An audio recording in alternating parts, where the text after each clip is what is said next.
के बाद death claim देने के बाद क्या पॉलिसी आगे चलती है ये नहीं। नॉर्मली पाकिस्तान में जितनी भी इंश्योरेंस कंपनीज हैं या तकाफुल कंपनीज हैं उनके पास यही फैसिलिटी है कि डेथ क्लेम देने के बाद वो प्लान एंड अप हो जाता है। लेकिन हमारे पास एक मुनफरिद राइडर है, वायदा है, एक्स्ट्रा उसकी पेमेंट सालाना देनी पड़ती है जो बहुत कम सी है। उसको हम कहते हैं राइडर को वेवर ऑफ कंट्रीब्यूशन डेथ। अगर वो राइडर लगा हुआ है सब तो हमारे क्लाइंट की डेथ हो जाए, हम उस क्लाइंट की फैमिली को 15 दिन के अंदर डेथ क्लेम पे करते हैं। सही। प्लस उसकी जो बाकी मानदा एक साथ हैं वो वक्फ फंड से पे होती रहती है। सही। और जब टाइम पीरियड पूरा होता है 10 साल है, 12 है, 15 है या 20 साल है, हम उसकी फैमिली को वही रिटर्न, वही मेच्योरिटी देते हैं कि अगर वो इंसान जिंदा होता तो हमें पे कर रहा होता और हम उसकी फैमिली को रिटर्न देते हैं। यानी कि ये ऐसा बीज है कि इंसान न भी रहे तो इसका फल उसके बच्चों पर लाजमी जाएगा। यानी कि जब एक बंदा पॉलिसी लेता है, कोई प्लान लेता है तो आपकी कफालत में आ जाता है, इदारे की कफालत में आ जाता है। जी ऐसे ही। तो अगर उसके साथ कोई मिसहैप होता है खुदा न खास्ता तो उसको सपोर्ट जो है वो पॉलिसी के टाइम फ्रेम तक रहती है। जी।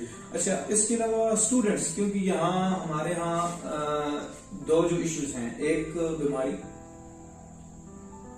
जो सिविल आजकल आपको पता है कि बीमारियां आ रही हैं बहुत सी किस्म की, वह गुमान नहीं था कि इतनी किस्म की बीमारियां आ जाएंगी। तो हालात का कोई पता नहीं होता, इंसान की जिंदगी का कोई पता नहीं होता। अगर कुछ बीमारी ऐसी लग जाती है जो सीरियस किस्म की बीमारी है, एक तो सूरत में, और दूसरा जो स्टूडेंट्स हैं जो तालीम हासिल करना चाहते हैं, ये दो चीजें बहुत इंसान को डिस्टर्ब करती हैं। तो उस हवाले से कफालत के अंदर हमें क्या सहूलियात मिल सकती हैं, हमारे दोस्तों को बताएं। जी देखिए, सबसे पहले तो प्रोटेक्शन होती है, रिस्क कवर होता है कि इंसान अल्लाह न करे दुनिया में ना रहे तो उसकी फैमिली को एक अच्छी सपोर्ट मिले।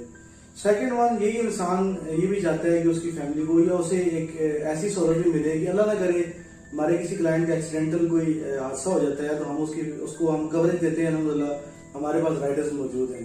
इसी तरह ही हमारे पास पेंशन का राइडर मौजूद है। इसी तरह ही हमारे पास मेजर सर्जरी का ऑप्शन मौजूद है कि किसी क्लाइंट की मेजर सर्जरी हो जाती है तो सर्जरी के लिए हमारे पास कुछ इतनी अमाउंट हो कि हम उसका इलाज मुआवजा कर सके। तो हम उसके लिए 5 लाख रुपए तक अपने क्लाइंट को ये पैसे दे रहे होते हैं कि वो हमें सालाना सिर्फ 2,000 अगर वो पे करे तो हम 5 लाख का उसको बेनिफिट, 5 लाख का उसकी लॉयकीन को देते हैं कि ये आप उनका इलाज करवाएं। इसी तरह ही अगर कोई मेजर डिसीज आ जाती है, जैसे हार्ट है, हार्ट पेशेंट बना अल्लाह ना करे हो जाए, हार्ट का डिसीज है, शुगर है, इस तरह मेजर डिसीज अगर आते हैं तो उसमें हम 3 लाख रुपए तक की कवरेज अपने क्लाइंट को पे कर रहे होते हैं।